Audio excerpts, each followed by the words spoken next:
Thank you for Thank you for joining us on the Social Work Race. You know, this is not just a podcast. We also have a video version on YouTube. If you want the link, it will be in the description of the podcast so you can watch us. Not all of them are live. Why not? Because not everybody's brave enough to show their face on camera. It's not easy. But Rashpal is here with us again. She gave me a very interesting session the last time on, oh gosh, what was it on? It was on my... You talked about staying awake, thinking about your work. That's it. So in a sense, we're trying to avoid burnout, and how effective am I managing my workload, and why do I push too hard and stuff like that. It was really good. Now, the reason why we're bringing this up before we go further into the intro is because social workers and frontline workers are leaving the profession at such a high rate, and something that's coming to light more and more as we do these podcasts is that we need support. We need some level of therapy or coaching, of which Rashpal is one. I'll let her introduce herself in a moment, to help us through. Social workers, we cannot do this by ourselves. I mean, there's no way around it, guys. And I'm in a sense, because I'm in this position of hosting a podcast, I get a lot of it for free, just by having conversations and meeting great people. But just so you know, listen, guys, please share, please subscribe on this, because you know, and I know you know, someone who needs help, guidance, support, or you know someone who's struggling. If you have colleagues in the game of even social work, you know that they need to hear this. So please share it. And again, I'm saying again, please subscribe to this channel. So today we're taking it, look, part 2 on self-care. We're gonna get a lot of tips and some approaches to self-care. Social workers, please listen. This is for you, and in a sense, it's free. In a sense, it's free. But Rashpal, listen, please introduce yourself again, and then we'll take it away.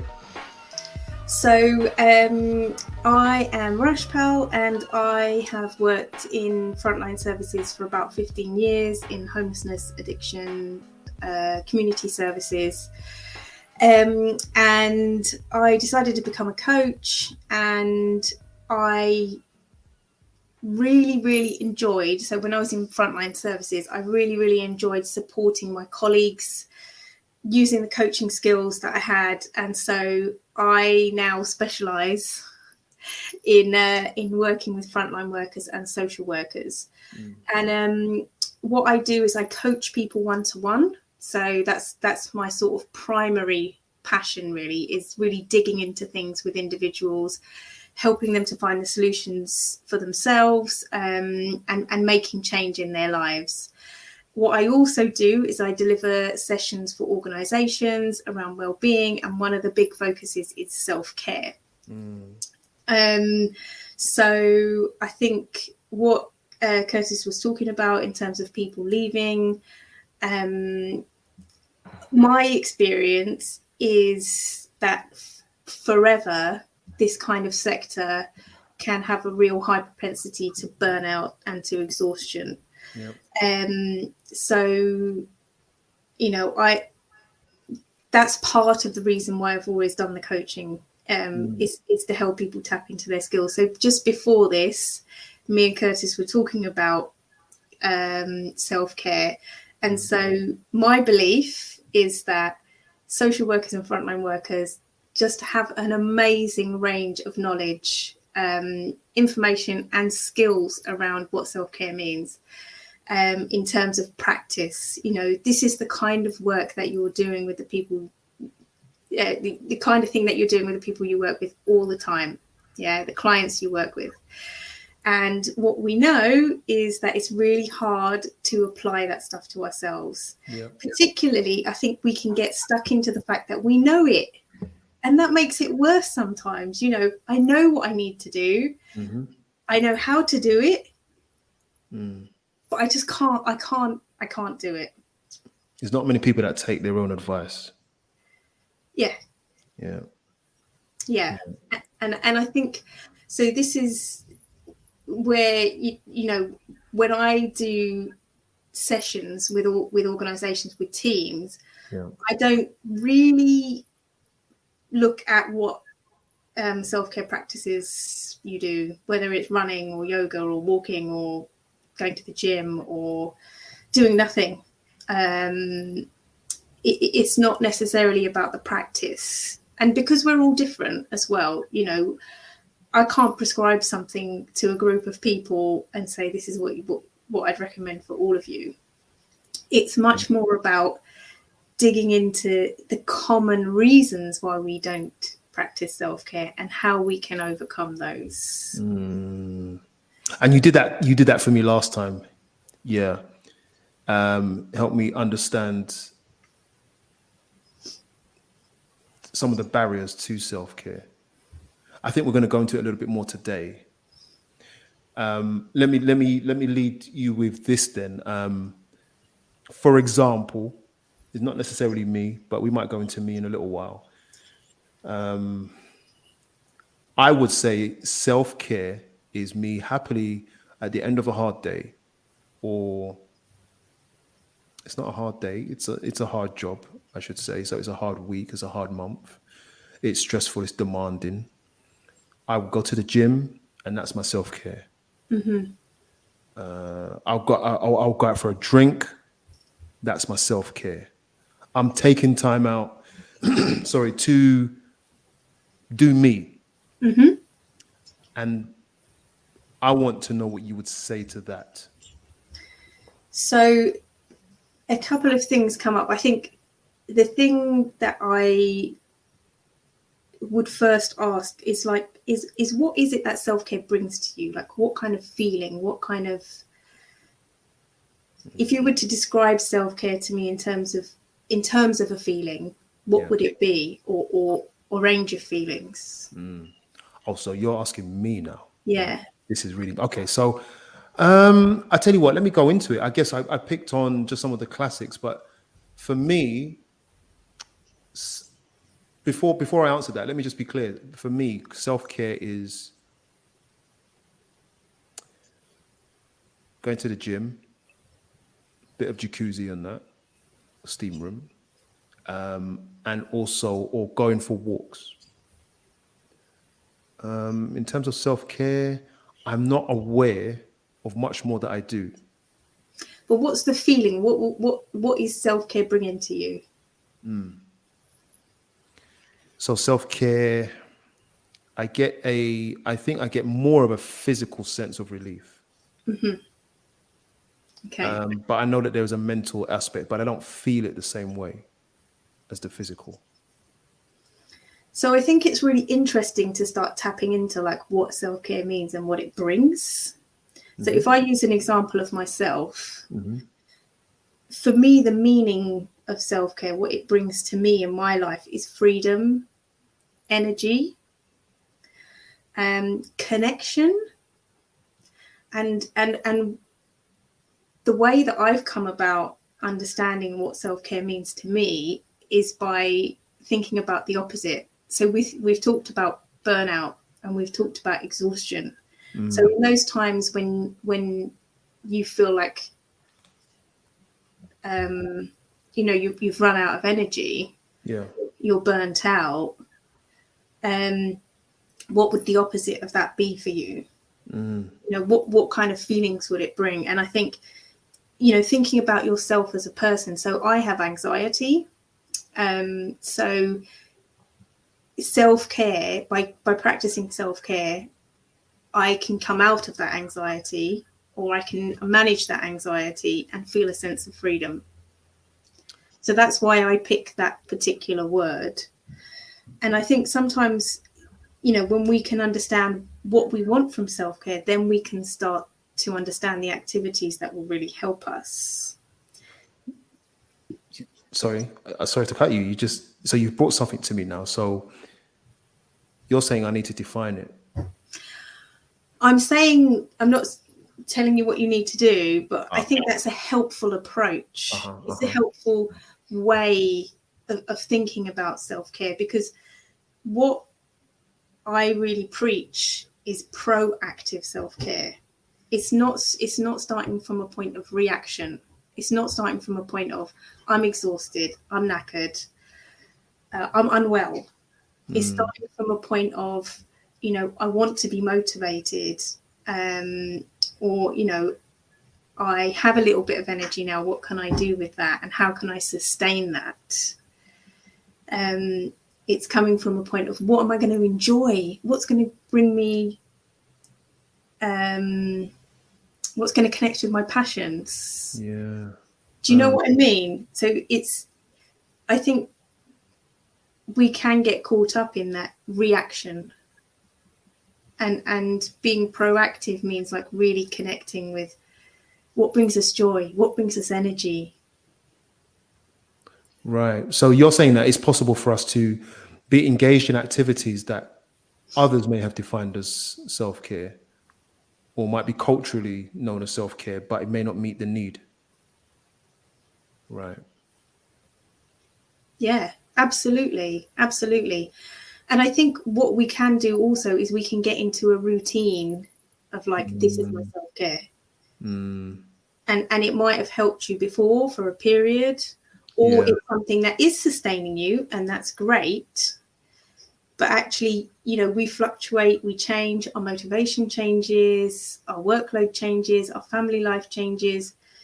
So I think by connecting with what self-care brings to you, or what meaning it has to you, you can then connect in the right activities.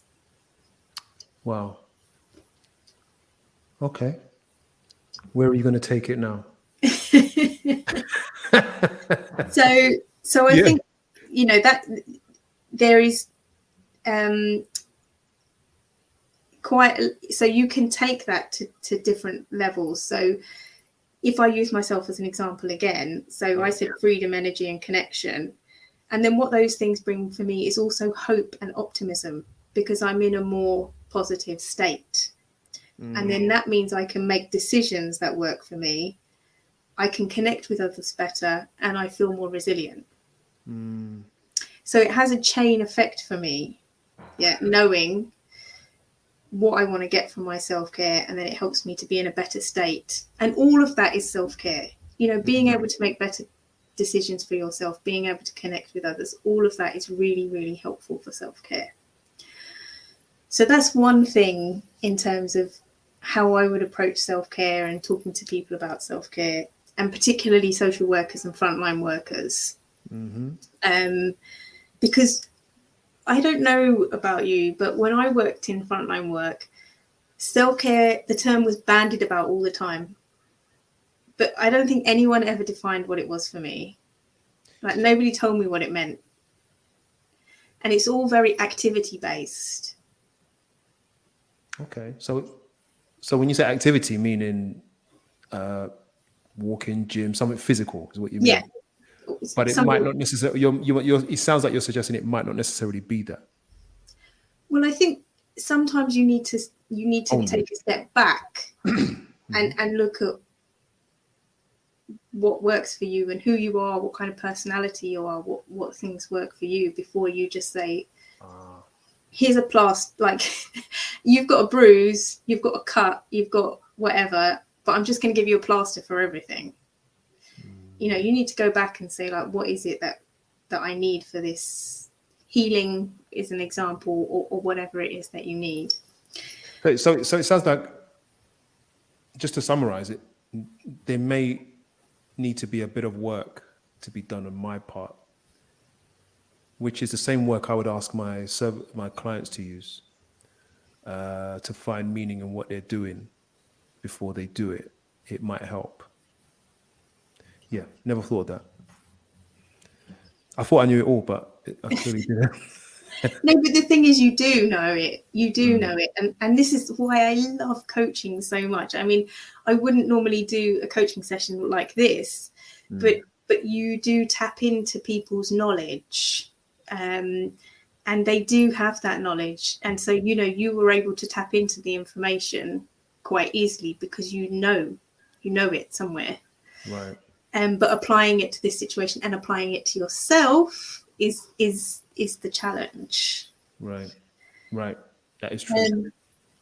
Yeah. And so then that leads into maybe nicely, maybe not nicely, whatever, thinking about one of the biggest challenges that I see with social workers and frontline workers is putting yourself first.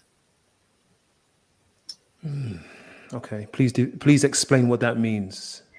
So, or prioritizing yourself. So I think, you know, you've had this, I'm sure most of you have had this message before. If you don't have the energy, if you don't have the capacity, you can't help anyone else. True. Right? We've all heard this. You know, in services I've worked in before, you know, we've had conversations where, like, you know, we're not an emergency service. We're a frontline service, but we're not an emergency service. Yeah, there needs to be a switch off, right? We need to have these boundaries. But we find it really hard to do. You know, we're in this job because we really want to help people and we want to go the extra mile. We've seen people being let down. We want to put them first because maybe they've never been put first. Or, you know, we're doing this job for a reason. So it can be really hard to put ourselves first, and we can take that into our personal lives. You know, that could be in work. And I think it's another one of those things that we know, intellectually, but emotionally it can feel hard to do. And I think sometimes just taking a step back and just reminding ourselves to do stuff proactively around self-care can really help with that. So it's not about the big gestures. It's about the small proactive steps that we do regularly. Can you give me an example? So one of the things that I encourage people to do in the sessions that I did, the group sessions, is to think about something you can do for 5 minutes a day, every day. Because what we're doing is we're not just doing something that's going to, help us to maintain our well-being. We're doing something that is changing our brain structure by bringing in a new habit. And so if we're doing it just a one-off once a week, it's much harder for our brain to start picking up to learn it. What I'm doing now. Yeah. So you're talking about habit forming. Yes. You have to be a little bit more consistent and regular. Yeah. More frequent, rather, to embed. Okay. Yeah. Yeah.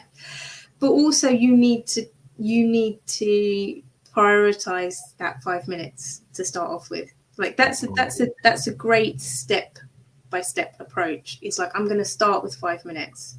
Like, I can make 5 minutes every day. And it could be anything. It could be just sitting for 5 minutes. It could be closing your eyes. It could be listening to something. Like, whatever works for you. It could be drawing, doodling. Yeah. Do you know what I mean? But you need to sort of start with an approach that says,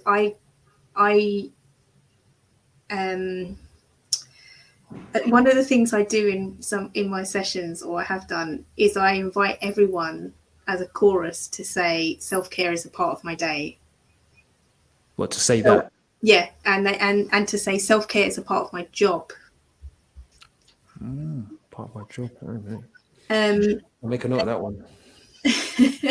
Well, this then, I'm sort of whizzing through some things that I go through, but this leads me on to another thing that I'm really passionate about, is thinking of self-care as an activity that is part of your connection, it's part of your community, it's part of the people around you. Okay. I think sometimes the term self-care can be difficult to do because it's got the word self in it.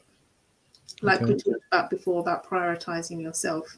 But actually, self-care can be a more communal practice. Yeah. And particularly in frontline work and social work, if we are doing self-care more communally, then it can be really, really effective.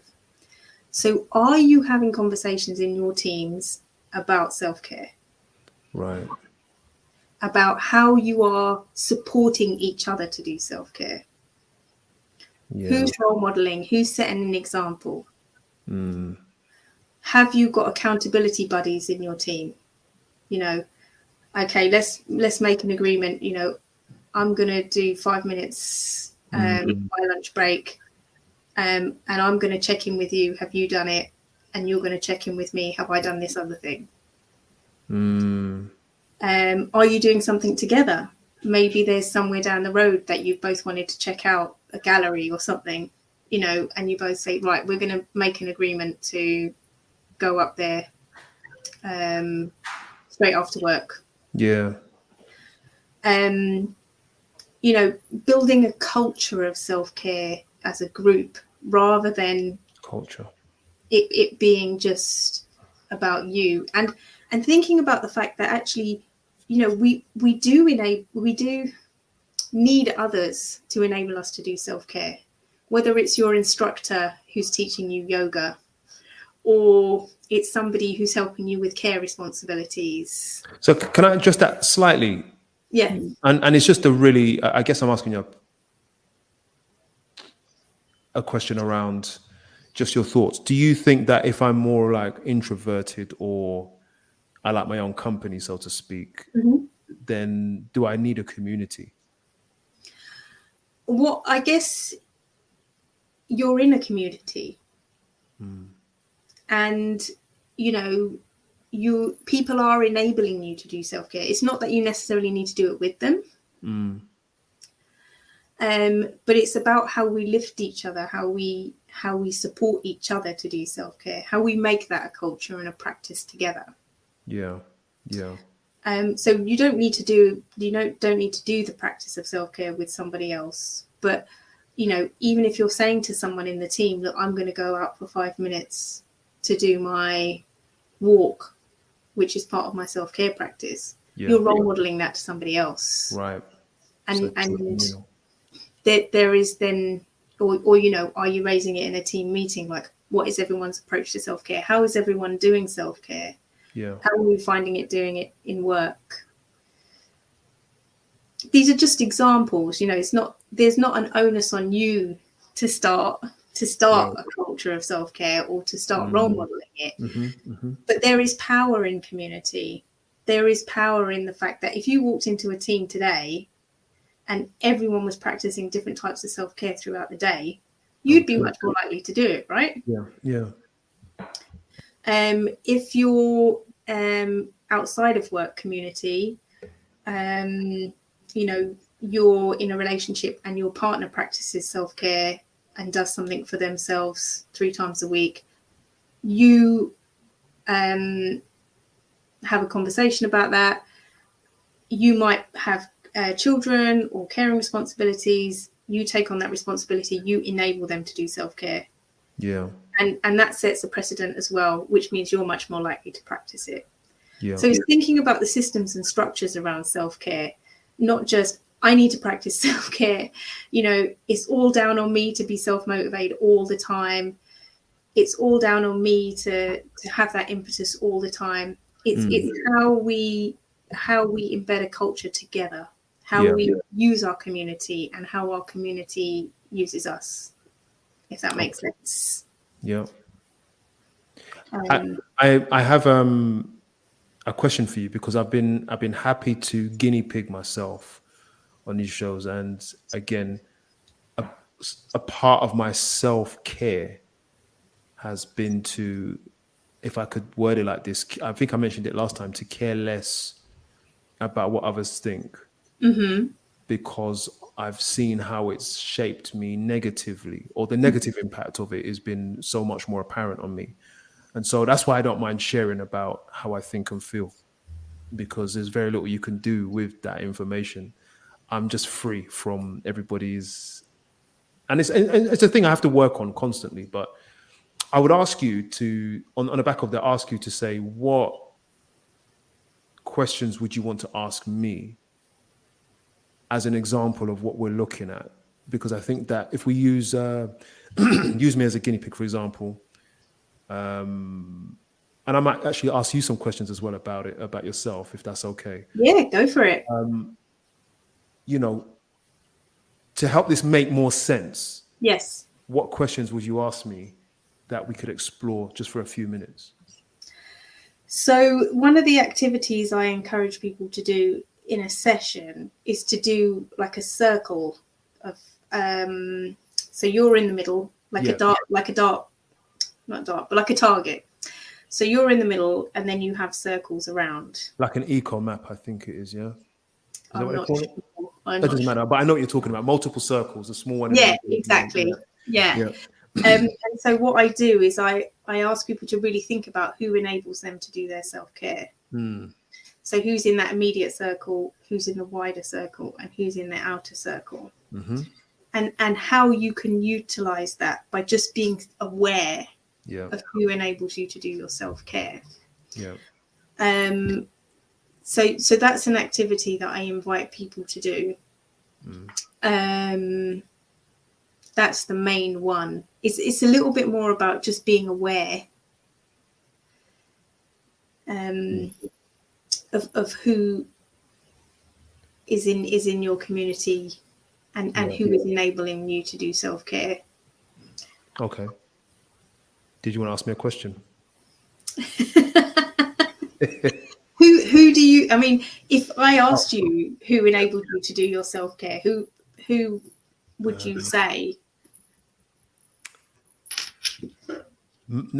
Line manager.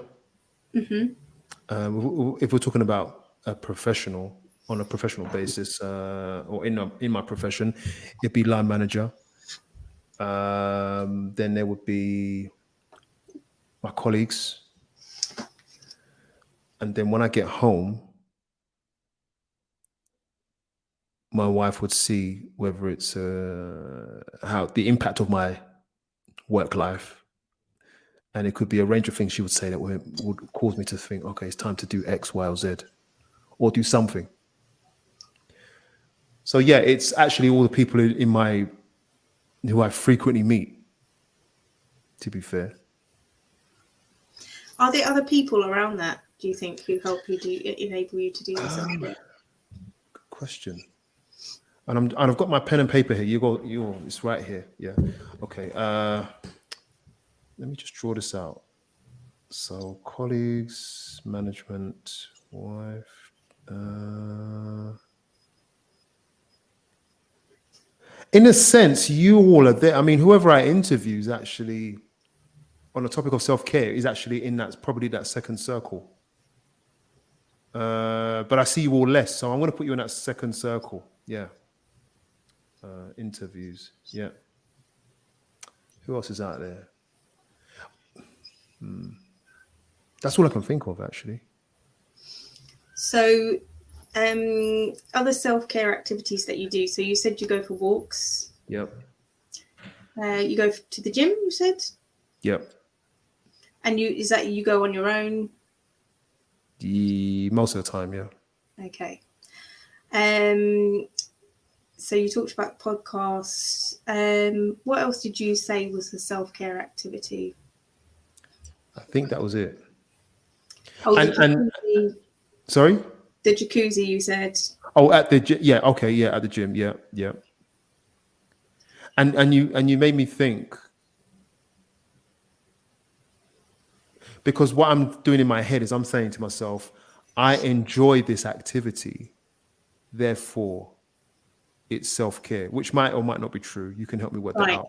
Okay. But I'm wondering if it is self-care, because I know that the work that I do, although exercise will help, it's all up in my head, right, which is where the tension is received. And so I'm actually questioning myself now. Am I actually doing it? Or having any kind of relevant self-care? I don't know. I've thrown it out there, really. Yeah, I mean, I would say, personally, I feel like self-care is true self-care when it's really proactive. When it is giving you the energy and the resilience to prevent exhaustion and burnout. So it's about defining those kinds of activities. And it doesn't have to be an activity in the sense of the ones that you've given. Right. It could be like playing with your children. Yeah. It could be watching a film. I mean, you've probably heard like watching a film, or it could be, like I say, doodling. It could be just listening to the birds singing. There's just such a broad range of things that it could be. It's about what brings you that energy. Can I ask what you do? So yeah, I'll ask that question. What do you do for yourself? So I think I think one of the big things is that I practice self-awareness. So I really try and observe where I'm at regularly, like check in with myself. I talk to other people about how I feel. Yeah, like so I can process it myself. Like that's a way of processing for me. But also just to share. Like that's the way I use my community as well. Right. One of the things I'm trying to do more and more is connect with my passions. Yeah. That brings me energy. Being in the moment is such a massive, huge one. What does that mean? So not thinking about the future, not thinking about the things I need to do, not thinking about what's coming, not thinking about what's just happened, the mistakes I made, or the things that I've done. Like really, really trying to focus in on, I'm here, looking at this thing, hearing this, smelling this, tasting this, really making the most of that moment. And really gives me energy. Right. And I want to, can we explore that a little bit? Yeah. As we're on the topic of self-care, and you can hear my kids in the background, right? Maybe you can't, I don't know. I can't hear it, no. It's only when we're doing this that the noise is made, but that's like, this is real life now. Okay. Yeah. Where was we? So I want to explore that. At what point I'll sitting in the moment, what can I hear? What can I smell? What am I feeling? Just in getting in touch with my senses, I guess. Yeah. What am I doing there? What does that do for someone? This is very new. So I would say, so I think there's a lot of actual, it's interesting because I think you can think of it as a mental process, but actually it has huge physical impact. So what you're doing is you're telling your body that this is a calm, relaxed state. So you have heard of fight, flight, and freeze, and the opposite is a relaxed and digested state, which tells your body there's no threat. So by just being in the moment and noticing, you're really, really connecting with your body. You're noticing how you're feeling. Your body is not flying to what's going to happen next or worrying about what happened before. It's just connecting in with where things are right now. It's accepting. So you will have thoughts, of course. You know, our brains are complex, and that's part of the beauty of them. We can't shut them off. So it's about allowing those thoughts to go by. It gives you a sense of calm. You know, it just grounds your body. I mean, it's grounding. Grounding. Okay, I'm following more. Yeah. I've forgotten the question because I've just grounded myself by just describing it. I've just got just gone blank. That's the power, right? No, you know, the zone there. Sorry. I do.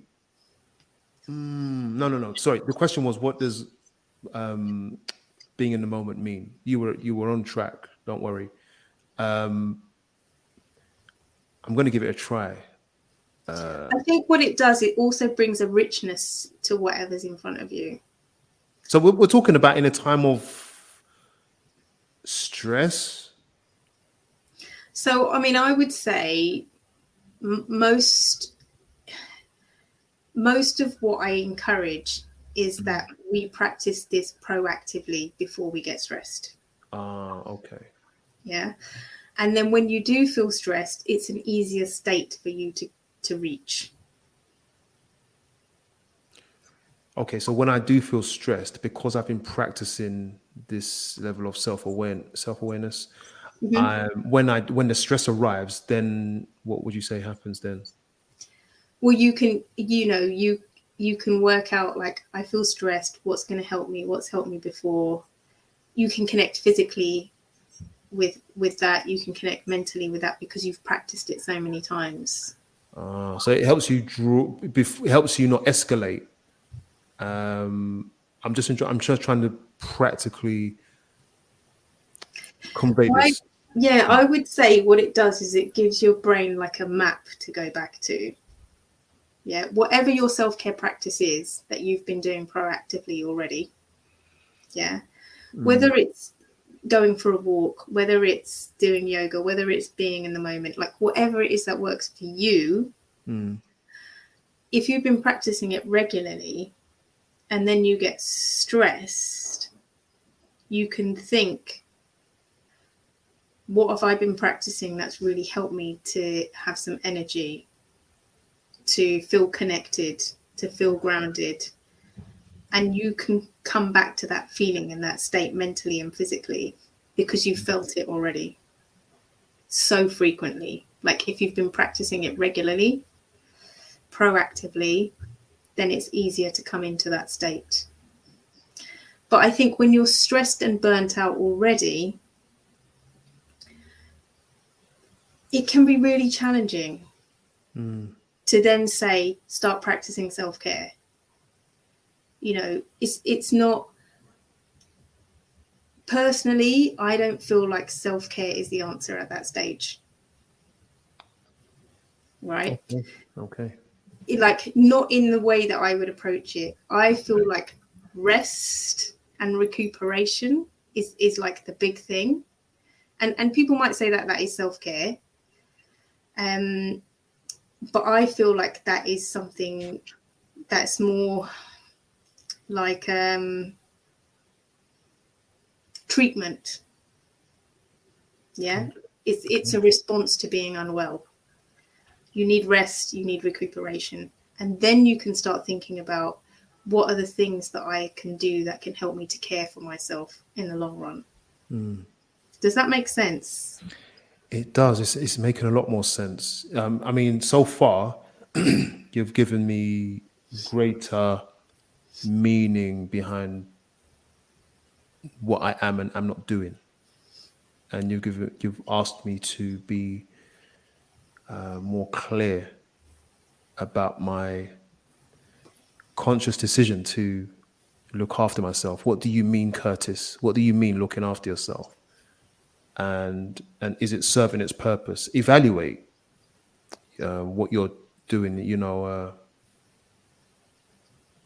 I think culture has pros and cons to it, and one of the things about culture is that you can do something without thinking, which is what culture causes you to do.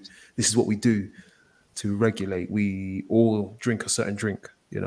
We all go for the same walk, which is beneficial, but it might not be as beneficial or necessary for you. You might need something else. And so you're asking me to be very clear about what I'm doing for myself.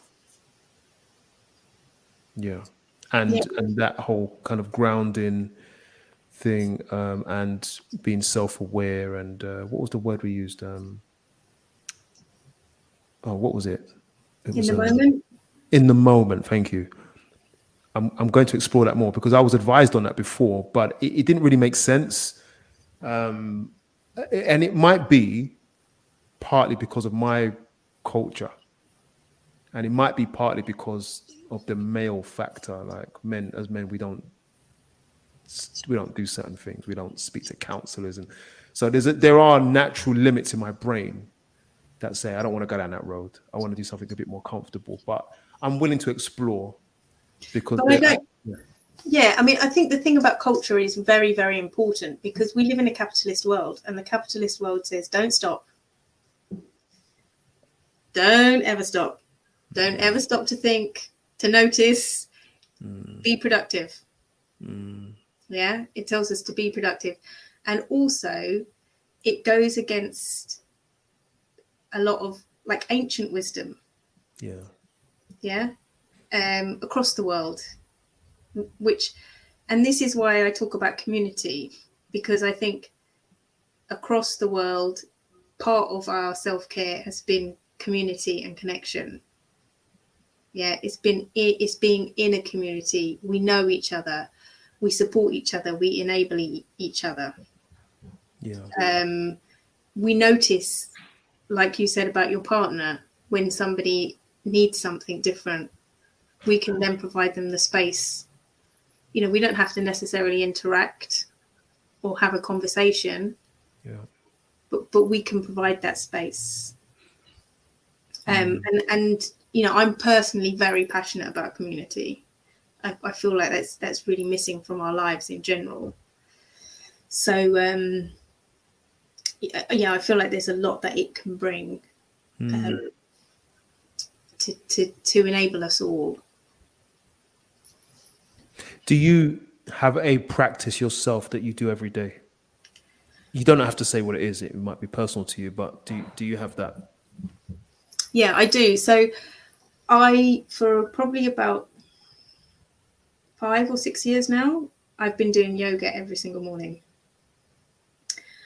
And just bear in mind, you work and you have 2 children. Yeah. And I, if it's all right with you, I just want to contextualize this because we're talking to parents who are also on the front line as well. How old are your children? 2 and 5. Okay, all right. Yeah. Do you get up extra early for that? Yeah, I try to. I try to. More recently, it's been more difficult. So I just make it happen. But I've had the baby sitting on my head while I've been doing yoga, climbing on my back, hanging off of me. But there's something about it that helps my mind and my body prepare for the day. If I don't do it now, I know that I've missed out on it. Some of the other things that I do that are really important to me is being really conscious about the food I eat. So I do have an emotional connection with food, and so I like to make a big rainbow salad or have some really nice fruits and some brownies and some biscuits. Those things are important to me. But yeah, I think in terms of daily practices, the yoga is the big one. That's the anchor of my day. Yeah, that's the thing that just sets me up in the morning. But I am enabled to do that by the fact that my partner is supportive as well. That there is, I am being enabled to do it. There is a conversation, there is a relationship that means that I can do that. And yeah, some of the other things I do is I do try and switch off from everything and spend some time with the children, just like really focusing in on them. And we all have a family dinner together, phones off, conversation. We talk about the best bit of our day.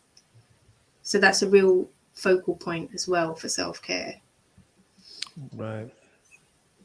That's been extremely helpful to know that you're not speaking to us from a very high pedestal,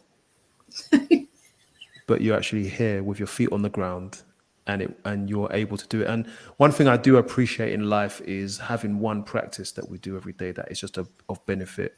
Now, this might be slightly off topic, but I consider it, I've always considered it a level of self-care. I like to look at my diet. Something that's important for me is the way that I have the first meal. So I like to get all my nutrients in at the early part of the day. Over time, over like a week period, if I don't, and if I eat rubbish or if I don't eat properly, I start to feel it. in my body. My energy starts to drop. When my energy drops, my brain starts to get foggy. Motivation starts slipping, all because of breakfast. You know, so for years I've always looked at how I eat, and when it doesn't happen, even just psychologically, I'm like, something's not right. Yeah. And that's the power of habits, really, especially when they're good for you. Yeah, and you didn't mention that when you talked about your self-care earlier. I didn't realize this is it. This is why I'm talking to you. Yeah. Yeah, I think one, you know, some general practices I do for self-care, which aren't daily, but are really important. It's like checking in with my energy and what I've got in the diary, and what I can actually handle. And if I don't feel like I can, what am I going to do about it? So really not giving myself a hard time if my energy and my motivation fluctuates, because I think that's normal for most of us. So ups and downs, isn't it? Yeah, you know, life changes. If you've got a family, then what's happening in the family can really impact on what's happening with you. It could be the weather, you know. I know lots of people have been really impacted by the weather changing because it's impacted their hay fever. So for me, that's part of my self-awareness as well. And it's about giving myself some kindness and saying, it's okay. My energy does fluctuate. My motivation does fluctuate. I'm not a robot. I nearly swore then. I'm not a robot. And just giving myself that grace. And this is where I think that, like, connecting with what self-care means to you can help you to start thinking about, like, what is a self-care practice. So just giving yourself grace is a self-care practice. Giving yourself kindness. Right. You know, understanding when you're building a habit, having flexibility built in. So this is another thing I talk about in the wellbeing sessions about habit forming, is it's really, really important to have some flexibility built into your habits. Your motivation goes up and down. You'll get ill. Things will happen. And so I have some 5-minute yoga sessions. I have some 10-minute ones. I have some 15-minute ones. I have some that are just basically lying down and meditating. I have some that are more energetic. Yeah. And if I'm really ill and I can't do it, I don't give myself a hard time. Right. If we want any type of support when it comes to helping us manage our processing of this difficult job on the front line, if we want to achieve more, if we want to become more self-aware, if we want to develop more skills, how do we contact you? I should have took your details before, but I'm going to type it in as we are here, right? So I'm on social media. On LinkedIn, I'm Rashpal Panesar Gibson. There's only one. Gibson with a P. So Panesar-Gibson. And I am on Instagram at Act and Solve. And I have a website, actandsolvecoaching.co.uk. So people can contact me via any of those routes, send me a message. I do always offer a free initial chat, or if you just want to go ask me some questions online, you are very welcome to through the chat. Just have a conversation. I'm always happy to have a chat. No obligations. I just like talking to people. No, you do so well. You do so well, and you've really helped me. You've given us some tools. I thank you for what you're bringing to me just by doing this. This is maybe a part of my self-care regime. I need to keep up these interviews, which might help. Is this how we've spelt you correctly? Yeah, perfect. Lovely. That's from my head. There you go. Well remembered. I'm good at spelling as well. So LinkedIn, guys, get her on there. Don't wait. Rashpal Panesar Gibson. If you don't know, then guys, if you can't, because if you're just listening to this, just go onto the YouTube link. If not, visit my page on LinkedIn. You will have a link there.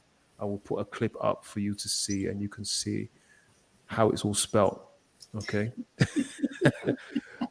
Is there anything that you want to leave us with?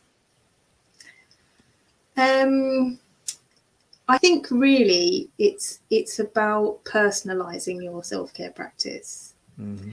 And it's about making it a practice that's energizing for you. So if it feels like something that you're berating yourself about, that you're constantly having to wade through, really maybe have a think about if that's the right self-care practice for you. That would be my main thing to think about. It needs to lift you. It needs to bring you energy. Yeah. Mm-hmm. Do you know what? I'm just going to say this. I could be wrong, but I noticed, and you might only get this more so if you watch. You are very thoughtful about what you say. So if someone poses you a question, I'm guessing that you're like, there's 10 ways to answer this. How shall I?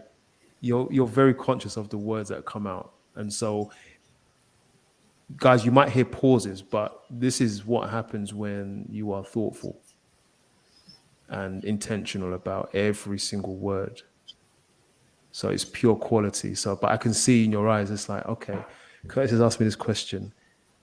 There's 10 ways to do this. Let me do it this way. Yeah, and I think sometimes the questions can be quite broad, or they come from a particular perspective. Mm-hmm. So it's about sort of trying to tap into exactly what you're asking me. Yes. Perfect. So this is how good she is, guys. Please subscribe, please share. And if you need that, in fact, if you work on the front line, actually you need support, I'd recommend coming here at the very least, come into to get her service. And again, you're offering a free consultation, I think is what you said earlier. Yeah. I always offer a free video call if anyone wants to explore. There's never any obligation. And often in that first conversation, it can become quite clear. Sometimes you can get taken action from that.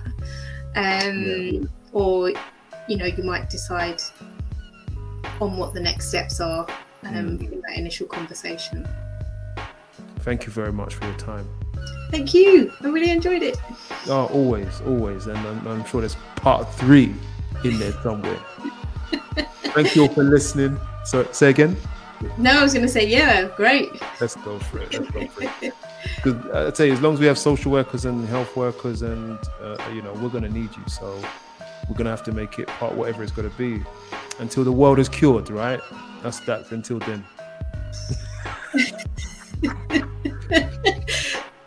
Yeah, let's leave it there. All right, thank you all for listening. Thank you. Take care of yourselves. Remember, that's my final word on every podcast. Take care of yourself. End.